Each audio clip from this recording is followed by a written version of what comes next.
이제 한 10개월, 1년도 안 남았습니다. 내년 4월에 있지요. 이 총선을 앞두고 우리나라 최고의 정보 수장과 조금 전에 보셨던 여당의 싱크탱크의 책임자. 자, 그리고 문 대통령의 복심으로 알려진 실세죠. 그냥 싱크탱크 책임자가 아니고요. 이 두 사람이 만찬 회동을 가졌습니다. 그 자리에는 지상파의 중견 여기자도 동석을 했다고 했는데, 자, 세 사람 모두 사적인 모임이었다 이러면서 총선 얘기는 절대 없었다고 하니까 파장이 좀 더 확산이 되고 있는 느낌이 들기도 합니다. 자, 먼저 첫 번째 질문을 김태현 변호사님께 먼저 드려보겠습니다. 네. 자, 양정철, 서훈 어떻게 보면은 이 정부에 들어서 최고 실세 두 분 아니에요. 그리고 각각의 파트에서 한 분은 정당, 한 분은 정보수장인데 두 분이 만났다. 이거 친분이 두텁습니까, 그렇게? 뭐 친분이 두텁다고 하긴 하더라고요. 보니까 그런가요? 2012년에 문재인 대통령을 이제 만들려고 했던 그 캠프 핵심 멤버들이 대선 낙선한 다음에 다음에 우리가 저 절차 탕구해서 2017년에 꼭 문재인 당시 의원을 대통령으로 만들어 보자라고 했던 모임의 재수회라고 합니다. 재수회. 네, 이제 대입 재수를 재수했다는 거죠. 네. 그 재수회 이제 멤버 중에서 여기 이제 서훈 국정원장도 있고 양정철 원장도 있다는 거예요. 그러니까 사실 어떻게 보면 원조 문재인 대통령의 가신그룹이라고 볼 수도 있겠죠. 네. 그러니까 두 사람이 이제 친분 관계가 있는 건 맞는 것 같습니다. 양정철 원장도 당연히 사적인 만남을 가질 수 있는 거고, 그렇죠. 서훈 국정원장도 사적인 만남을 가질 수도 있는 거니까, 네. 사적인 만남 자체를 뭐라 할 건 없어요. 그런데 예를 들어서 양정철 원장이, 예를 들어서 서훈 국정원장이 정말 대학 동창 모임들을 하는데, 네. 우연히 양정철 원장이랑 연락이 닿아서, 양 원장, 나 지금 이렇게 사람들 모임이 있으니까 와서 그냥 인사하고 같이 나도 얼굴 한번 보자. 이렇게 안 보면 언제 보겠어? 네. 라고 해서 사적 모임 한다고 누가 뭘 하겠습니까? 근데 이게 지금 MBC 이제 김연경 기자 해가지고 세 사람의 어떤 모임이거든요. 네. 그러니 뭔가 좀 야릇한 느낌이 드는 거죠. 가운데 있는 사람도 그냥 일반인이 아니라 기자다. 네. 물론 그 기자는 국내 정치 전공이 아니라 통일 외교 이쪽 전문 기자라고 하지만 통일 외교 전문 기자든 스포츠 기사든 네. 문화예술 기자든 기자는 기자입니다. 그렇죠. 현직 기자죠. 그렇죠. 네. 현직 기자가 있는 자리에서 정부의 수장과 내년 여당을 공천을 책임질 사람이 만나서 한 4시간 동안 식사를 했다. 네.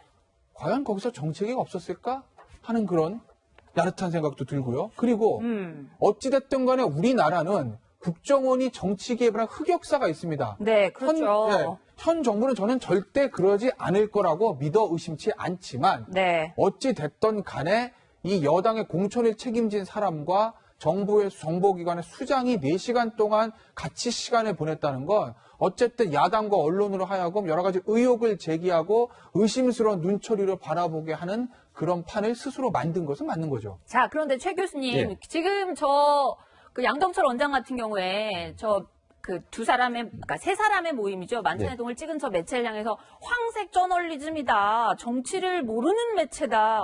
허황된 프레임 이런 식으로 비판을 하면서 나는 공적인 그런 모임도 아닌데 언론 탓을 하면서 왜 그런 것까지 관심 가지느냐고 이런 식으로 대응을 했거든요. 제가 언론학자로서 말씀을 드리면 그건 맞지 않습니다. 맞지 않나요? 네, 그러니까 왜냐하면 공인으로 분류되는 분들, 연예인들도 준공인으로 분류가 돼요. 네. 연예인들 같은 경우는 공직자도 아니잖아요. 그럼 그분들은 예를 들어서 몰래 연애하고 이런 거 막 찍어가지고 보도하면 이거 다 걸리는 거잖아요. 그러면 그건 아니라고 봐요. 왜냐하면 양정철 원장이 그냥 민주연구원장이 아니었다면 그것도 그렇게 얘기할 부분이 있을 것 같아요. 사인이기 때문에. 그러나 민주연구원이라고 하는 것이 정당법에 의해서 만들어진 연구 싱크탱크의 원장을 맡았잖아요. 일단. 그렇다고 하면 본인은 월급을 안 받겠다고 했지만 어쨌든 공직이라고 볼 수 있어요. 네. 그리고 또 하나는 이제 양정철 원장이 갖고 있는 우리 사회 또 지금 현재 정치 상황에서 갖고 있는 여러 가지 이제 영향력이나 또 이런 부분들을 봤을 때 매체 언론 입장에서는 당연히 보도를 해야 되는 대상이 될 수 있다고 저는 보거든요. 네. 그리고 이제 만남의 대상이 되는 분이 이제 서훈 국정원장이잖아요. 네, 이분 같은 경우도 이제 우리 정부 수장이기 때문에 이게 사적인 만남이라 하더라도 취재를 하는 것 자체를 또 하면 안 된다 이렇게 얘기할 수 있는 부분은 아니라고 봐요. 저는 예를 들어서 모 장관과 모 국회의원이 두 분이 사적으로 만나더라도 충분히 그거는 취재의 대상은 될 수 있어요. 그걸 억측을 하거나 또는 사실이 아닌 내용을 보도하면 문제가 되죠. 예를 들면 지금 두 사람은 사적인 대화를 했다고 하잖아요. 네. 그 정도 부분에서 두 사람이 만난 걸 보도하는 것 자체가 보도를 하면 안 되는 대상이라고 얘기하는 것은 저는 맞지 않다고 보고 현재 공직을 맡고 있고 우리 사회에서 미치는 여러 가지 영향을 봤을 때는 충분히 언론은 보도의 대상으로 인식할 수 있다 이렇게 생각이 됩니다. 그런데다가 지금 그 교수님 말씀하신 것처럼 민주정책연구원이라는 데가 국고보조금 57억 원 정도를 받는 그런 기관이라고 해요. 그렇죠. 자, 박 변호사님, 근데 저 자리로 한번 다시 돌아가 보겠습니다. 저 21일 저녁 저 시점으로 돌아가 보면 그날 여의도 연구원장 취임한 양 원장이 여의도 연구원의 첫 공식 일정이 있었는데 그것까지 참석 안 하고 서훈 원장을 밥 먹으러 가는데 갔다는 거 아니에요. 네. 이거는 뭔가 좀 이렇게 꼭 가야만 되는 사정이 있었다고 볼 수밖에 없는 거 아닙니까? 뭐 모르죠. 뭐 그는 말 수가 없고 네. 본인은 사실은 뭐 사적인 모임이고 뭐 그런 얘기를 하고 있고 또 뭐 그런 얘기도 하죠. 그 보도했던 기자가 전철도 따라오고 네. 식당에서도 있고 네. 이런 뭐 이 정도까지가 되냐라고 얘기를 할 정도였는데 그래서 뭐 사적인 만남일지 뭐 공식적 모임을 포기하고 할 어느 정도인지는 모르지만 일단 네. 해명한 걸 봤을 때는 네. 별다른 얘기는 없었다라는 거. 그렇지만 우리 지금 다들 지적하고 있지만 민주연구원장이라는 게 뭐 보통의 자리는 아니고 무보수라고 그렇죠. 하더라도 사실은 다들 관심을 가질 수밖에 없는 네. 자리이기 때문에 공식적 모임, 사적 모임을 앞으로는 좀 많이 좀 구별해서 해야 되지 않을까. 이 한번 말에 오르기 시작하면 계속 이게 얘기 나올 수밖에 없는 상황이거든요. 선거도 지금 얼마 안 남았고 어쩌면 네. 그렇기 때문에 그런 측면에서 뭐 다들 또 지적을 하는 게 아닌가 생각이 듭니다. 자, 21일 만찬 양정철 원장 말고요. 또 한 명의 등장인물이 있습니다. 자, 이 등장인물 바로 MBC의 김현경 기자라고 중견 기자로 알려진 분인데요. 이동훈 의원님 어떤 네. 기자인지 좀 아시는 거 있으면 말씀 좀 해주세요. 그러니까 1986년에 MBC 입사했는데요. 네. 그 시청자분들 이해 쉽게 하면은 지금 민주당의 김성수 의원, 그다음에 최명길 전 의원, 그다음에 나는 가수다 만든 김영희 PD 이런 분들하고 동기고요.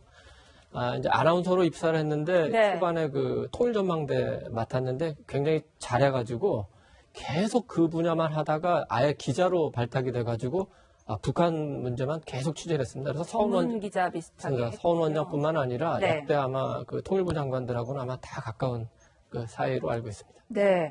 자, 이 모임에 갔다는 것이 뒤늦게 알려졌습니다. 그 다음에 두 사람만 만났다 이렇게 굉장히 시끄러운 와중에 김현경 기자가 갑자기 페이스북에 제가 보기에는 몇 년 만에 처음 글을 올렸는데 그 모임에서 뭐 했다 이렇게 해명하는 글이었거든요. 어쨌든 김현경 기자가 그 당시에 무슨 얘기했는지를 매체에 나와서 공개를 하고 있는데요. 라디오 매체에서도 나와서 얘기를 했습니다. 뭐라고 했는지 한번 들어보겠습니다. 지내놓고 보니까 이게 이 두 분 만남이 조금 좀 부담스러워서 아마 이제 저를 좀 끼우신 것 같다라는 생각을 뒤늦게 했어요. 그래도 일단 언론사에 있고 또 그렇죠. 또 필요하면은 제가 또 출연도 하는 그런 입장이다 보니까요. 예. 나중에 생각하니까 이 오해받을 수도 있는 자리에 나를 이분들이 초대해서 마치 증인처럼 배석하게 한 건 아닌가라는 생각을 후에 제 혼자 생각이에요. 자, 그러면은 6시 반부터 저 3명이 만나서 김연경 기자가 얘기하는 것은 저 두 분, 굉장히 거물급인 두 분이니까, 김태현 변호사님. 네. 서훈, 양정철 두 사람만 만나도 이거는 뉴스가 되는 그건데, 두 사람 만나기가 뭐 좀 부담스러우니까 나를 끼운 것 같다. 둘 사람 다 그렇게 보면은 이렇게 만찬을 갖는 거가 남들 보기에 거북할 수 있을 인식이 있었던 거 아닐까요? 그러니까 이제 이게 참 재밌는 거, 이게 사실 말꼬리 붙잡는 걸 수도 있는데 참 재밌는 건데. 네. 김현경 기자는 뭐라고 그래요, 지금? 그러니까 본인 생각이라고 전제했지만 네. 양 원장이랑 서 원장 두 사람이 만나면 좀 부담스러울 것 같아요. 왠지 좀 이게 모양이 좀 그렇잖아요. 네. 진짜 독대잖아요, 그야말로. 네. 그러니까 두 사람 다 친분이 나를 끼워놓은 건 아닌가.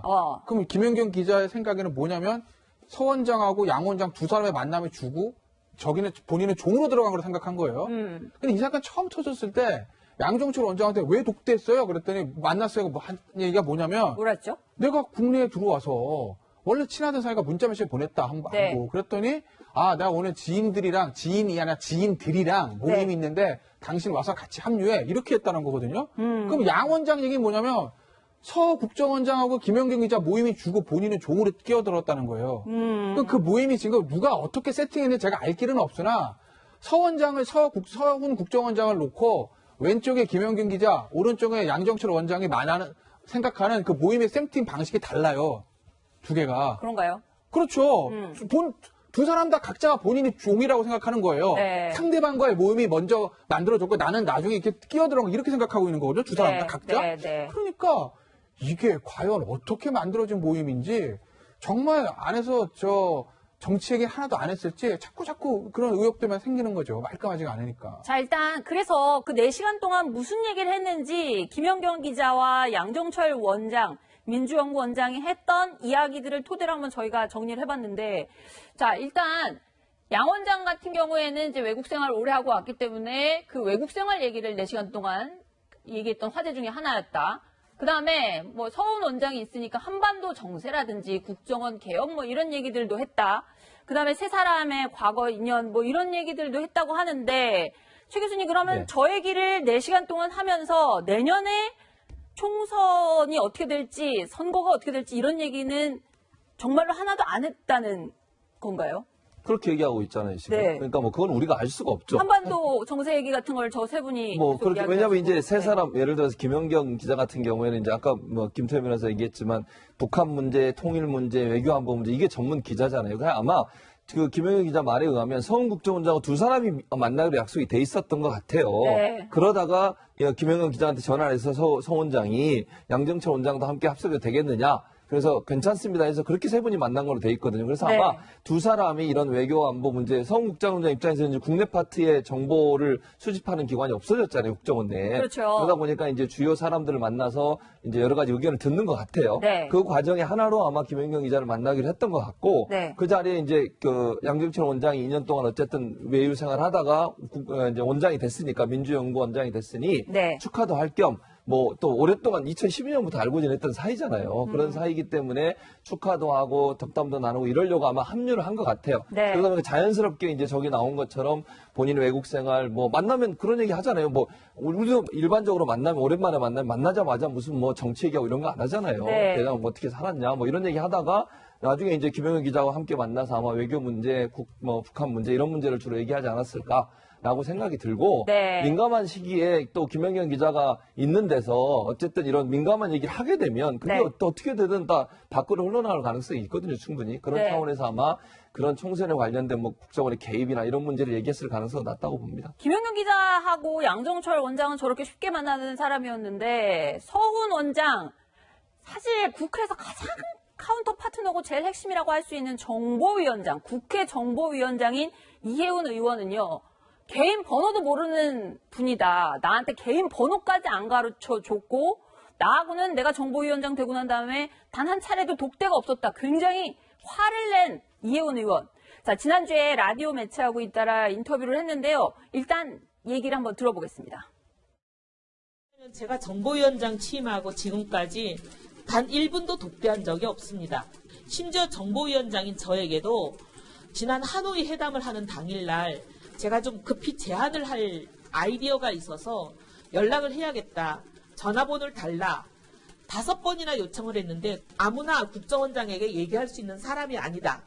이렇게 주장을 하면서 5번을 다 거절하고 결국 그날 회담이 끝날 때까지 제가 전화번호를 받지 못했습니다.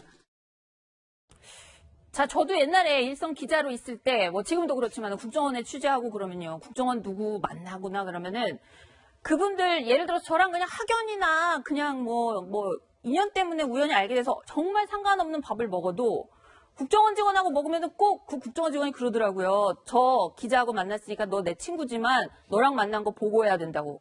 메모지 해가지고 전부 보고를 해서 올린다 그러더라고요.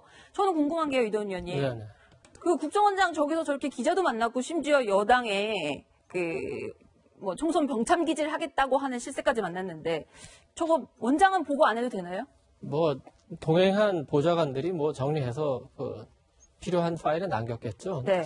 제가 해보니까 대체로 아마 이렇게 된 것 같아요. 그러니까 양정철 원장이 서훈 원장한테 귀국 인사하니까 네. 서훈 원장은 의리상 한번 만나야 되는데 여러 명이 같이 만나면 소문도 나고 또 양 원장에 대한 예우도 좀 아닌 것 같으니까 이제 둘이 만나기로 했는데 그것도 역시 부담스러우니까 이제 김연경 기자를 이제 같이 만나자고 한 것 같습니다. 네. 김연경 기자한테는 양정철 원장 만나니까 같이 만나자고 하고 양정철 원장한테는 김연경 기자 만나니까 같이 만나자고 아마 그렇게 서 원장이 얘기를 한 것 같아요. 근데 그런 이제 그 개인적인 그 의리 때문에 만난 게 뭐 저기 적절하냐 이 문제를 그 한번 연락할 수, 그 얘기할 수 있고. 네.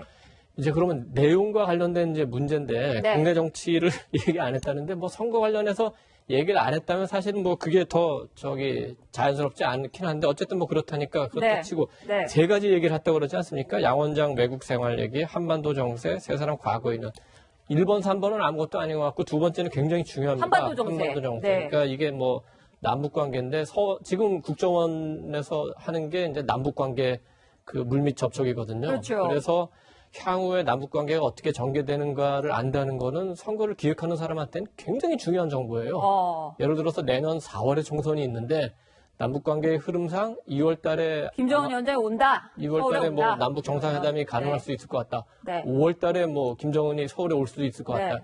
그냥 무심코 선장이 얘기를 했다 하더라도 만약에 그거를 누군가 듣는다면은 특히 그분이 선거에 관여된 사람이라면 굉장한 정보죠. 총선 속도가 흔들릴 수 있는 그렇습니다. 그런 점에서 네. 그 서 원장이 가장 잘못했고 두 번째는 그런 얘기를 안 했다 하더라도 지금 뭐 북한이 미사일 쏘고 남북 관계 안 좋고 외국 한반도 주변에서 정상회담이 확 오가는데 4시간씩 저녁에 한담을 했다는 것도 굉장히 적절치 않고 또 여러 번 지적된 대로 그 동선을 노출된 것도 적절치 않고 여러 가지로 아무튼 적절치 않은 만남이었습니다. 자, 이런 와중에 문재인 대통령 대회 일단 이번 주는 넘어갈 것 같습니다. 6월 9일부터 7박 8일 정도 일정으로 또 그 북유럽 순방 일정이 지금 잡혀 있는데요. 자, 지금 굉장히 국내적으로도 보신 것처럼 어려운 상황인데 헝가리에서도 지금 유람선 침몰 사고 때문에 많은 분들이 마음이 아파하시는데 자, 공교롭게도 지금 북유럽 가는 나라들이 뭐 핀란드, 노르웨이, 스웨덴. 박준 변호사님 네. 그렇지만 헝가리하고는 좀 거리가 있긴 한데 거리가 있죠. 대통령이 만약에 이제 일정을 그대로 국빈 방문이니까 갔다가 거기도 들러야 된다. 들르기는 어렵겠지 않겠느냐 뭐 이런 얘기가 나오는데 어떻게 보십니까? 여러 가지 얘기가 있는데 이 북유럽 3국 방문하는 거는 이건 사실 예전부터 예정이 돼 있는 겁니다. 네. 당장 잡은 게 아니고 헝가리하고 아무런 관련 없이 잡아놓은 일정이긴 한데 대통령이 만약에 이제 뭐 6월 9일부터 16일까지 가니까 가는 길에 그래도 가까운 헝가리 쪽으로 갈 수 있지 않을까 뭐 이렇게 계속 추측을 하는데 갈 방법은 없다. 또 가지 않을 거라고 선을 그어놨습니다. 네. 오랫동안 합의된 그 일정을 충분히 수행을 해야 되고 헝가리 일정을 수행하기에는 일정상 부담도 있고 지금 외교적으로도 문제가 될 수 있기 때문에 일단은 이번에 북유럽 3국 방문만 하겠다라고 지금 밝힌 상황입니다. 근데 모양새가 참 최지봉 교수님 네. 좀 안 좋을 수도 있을 것 같다는 생각이 드는 게 이번 주에 본격적으로 수중수색 같은 것들 지금까지 계속 너무 환경이 안 좋아서 못 들어갔는데 이번 주 예를 들어서 뭐 목금토 뭐 이렇게 잠수부들 가서 하고 있는데 대통령은 북유럽 갔다가 안 들리고 온다는 것도 조금 이상할 것 같은데 어떻게 보십니까? 왜냐면 사실 이제 대통령이 어느 나라를 방문하면 이게 북유럽 3국도 좀 공식 일정으로 가는 거거든요. 복빈 방문으로. 그러면 아주 오래전부터 준비를 해야 됩니다. 의전도 그렇고 경호 문제도 그렇고 물론 이제 대통령의 의지가 일정 부분 있는 것을 알려지고는 있어요. 네. 근데 이제 그것도 각국이 두 나라가 우리나라 외교부하고 거기 있는 그 헝가리 국가하고 일정 부분 조율이 돼야 되잖아요. 그래서 네. 뭐 전혀 불가능한 건 아니라고 저는 봅니다만 그럼에도 불구하고 이렇게 잘 맞춰주지 않으면 또 대통령이 그냥 막 갈 수는 없는 거잖아요. 그 나라의 양해도 구해야 될 것이고 그 나라도 의전의 준비도 해야 될 것이고 또 우리가 가게 되면 일정 조율도 해야 되고 여러 가지 문제가 있기 때문에 지금 외교부 입장에서는 아무래도 좀 이제 가능성이 낮은 쪽으로 발표할 수밖에 없어요. 이게 확정되지 않는 이상 뭐라고 얘기하면 그게 안 이루어지면 문제가 발생할 수 있잖아요. 그러나 네. 그럼에도 불구하고 대통령 의지가 강하면 깜짝 방문이 일어날 가능성은 있지만 네. 지금 상황에서 우리가 갈 수 있다 이렇게 확정적으로 얘기할 수는 없다. 왜냐하면 아까 말씀드린 대통령의 동선이나 이동이나 아니면 다른 나라의 공식 방문 같은 경우에는 네. 절차가 너무 복잡하고 준비하는 과정이 길기 때문에 뭐 정말 필요해서 가시는 부분들이 일어날 가능성을 저는 전혀 배제하지 않지만 외교부 입장에서는 지금 상황에서는 어려운 쪽으로 발표하는 것이 맞다 이렇게 보여집니다. 네. 자, 이런 가운데 그 지난 선거 때 여당입니다. 여당 몫으로 나한테 비례대표를 줬어야 됐는데 안 줬다라는 얘기를 공개적으로 직능단체 대표 인사 한 분이 여당 행사에 가서 이야기를 하면서 굉장히 논란이 되고 있는데요. 바로 한국외식업중앙회장인 재갈 창균 회장이 했던 말입니다. 한번 들어보겠습니다. 저는 우리 문재인 정부가 들어서기까지는 저도 많은 고생을 했습니다. 지난번 대통령 선거 때도 20만 명 진성당원을 만들어서 5대 1단지에 1억을 들여서 우리는 지지성명한 바도 있습니다. 내년 4월 13일에는 연동제가 법적으로 개정이 되면은 비례대표는 당연히 우리 이해찬 충남 출신 대표님께서 한 자리를 주셔야 합니다. 저는 여러분 박수 한번 쳐주세요. 자, 김태현 변호사님. 내가 사람도 진성당원도 많이 만들어다 줬고 또 5대 1간제에 1억짜리 광고까지 냈는데 나한테 왜 비례대표 배지 하나 못 주냐 이런 얘기를 굉장히 저렇게 공식적인 자리에서는 많이 안 할 것 같은데 하셨어요. 그러니까 이게요. 대선 끝나고 나면 청구서들이 들어온다는 얘기를 하잖아요. 여야다 그렇죠. 할 것 없이. 그 여야 다 똑같습니다. 근데 아무래도 패자보다는 승자 쪽에 이제 그래도 많이 가죠. 왜냐면 우리 대선 때 보면 여러 가지 이제 본부들이 있는데 직능본부라는 게 있습니다. 뭐 명식이 좀 다를 수 있어요. 당마다. 네. 그게 뭐냐면 직능단체를 연결해가지고 그걸 이제 관리하는 본부거든요. 네. 그 본부장 하는 의원이 되게 삼선 의원급에서 하는데 파워가 셉니다. 표거든요, 다. 예를 들어 그렇죠. 무슨 협회. 그 직능단체 조직표 관리하는 게 큰 업무예요. 선거의 큰 전략 중에 하나예요. 네. 지난 대선도 뭐 사실 별반 다를 게 없었겠죠. 아마 뭐 더불어민주당뿐만 아니라 자유한국당도 마찬가지고 바른미래당도 마찬가지고 다 그냥 그렇게 했을 건데 문제는 여기가 이제 외식업 중앙회장 아니겠습니까? 네. 외식업 자영업자들입니다. 네. 즉 다 식당 하시는 분들이에요. 이 표가 많습니다. 여기 가면. 그렇죠. 왜냐면 거기 또 손님들 많이들 몰려들기 때문에 입소문도 또 많이 나고 또 다당민심 이런 것들랑 관련이 있어서 항상 모든 선거에서 이 음식점들은 인사 많이 가잖아요. 네. 총선 때도 마찬가지고. 그러니까 대선 때도 이 외식업 중앙회라는 여기가 상당히 이제 나름대로 표가 많은 곳이거든요. 그러니까 이제 정치권들은 거기 공략할 수밖에 없죠. 그래서 이제 외식업 중앙회장이 지난 지방선거에서 뭐 더불어민주당 도왔다는 건데. 지방선거뿐만이 아니라 대선, 2016년 20대 총선, 2017년 대선, 지방선거까지 도왔다고 본인들은 얘기를 하시네요. 그거에 대한 자기 나름대로 대가로 이번에 비례대표를 이렇게 요구한데 이건 공식적으로 요구한 겁니다. 공개된 자리에서 얘기한 거니까. 그렇죠. 글쎄 이걸 보면 과연 이런 일들이 이번이 처음일까? 그러면 더불어민주당에서만 있었을까? 네. 보수 정당에는 없었을까? 네. 우리나라 모든 거대 정당들이 이런 식의 일종의 매표입니다. 이건 비례대표 거래하는 거예요. 네. 여기서 정말 자유로울 수 있을까? 라는 생각들을 하게 되는 거죠. 공개적으로 얘기해서 더욱이나 더 여당 쪽에서는 비례대표 배정하기가 제가 보기에는 더 어려울 것 같다는 생각이 드는데 또 한편으로는 얼마나 섭섭했으면 저런 얘기를 저렇게 대놓고 했을까 이런 생각도 듭니다. 자, 이해찬 대표가 저 자리에서 저 얘기를 듣고 곧바로 굉장히 싸늘한 반응을 보였는데요. 한번 들어보겠습니다. 정책간담회에서 정치적인 얘기하는 것은 매우 적절하지 않았던 것 같습니다. 앞으로 정책 투어를 하거나 정책간담회를 할 적에 사전에 상대방하고 잘 협의를 해서 정책간담회에서 정치적인 주장이 나오지 않도록 준비를 잘 해주실 것을 부탁을 드립니다. 이 자리에서는 얘기할 게 아니다. 언짢다 이런 얘기를 이제 딱 하는데 저 얘기가 더 나온 게 보면은 여당에서 지금 연동형 비례대표제를 도입하면서 비례대표 늘리겠다고 하니까 더 저런 분들이 한 자리 달라고 더 그러는 것 같다는 생각은 드는데 이동훈 의원님 어떻게 보십니까? 그렇죠.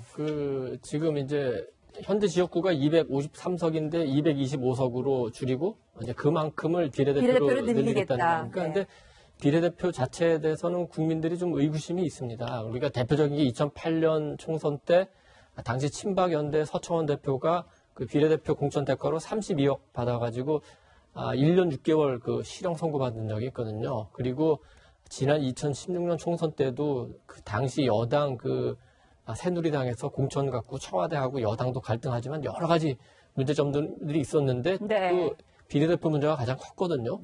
그렇기 때문에 지금 현재 국민들이 보는 시선은 비례대표가 꼭 필요한지, 필요하다면 그게 제대로 운영되고 있는지 여기에 대한 굉장히 의구심이 있는데 여당과 이익단체에서 이런 일이 있다니까 굉장히 의심스럽고 특히 저 단체는 외식 산업 아닙니까? 지금 최저임금이 급격히 올랐고 가장 어려운 분야 중에 하나가 식당 하시는 분들이에요. 그렇죠. 그분들 어려운데 자기는 혼자 출세하겠다고 여당 대표한테 그것도 공개적으로 저렇게 요청을 한다? 네. 참 이해하기 어려운 얘기입니다. 네. 자, 여당 얘기는 이 정도에서 좀 정리를 하고 그다음은 야당으로 한번 넘어가 보도록 하겠습니다. 야당 의원들 계속 설화를 벌이고 있습니다.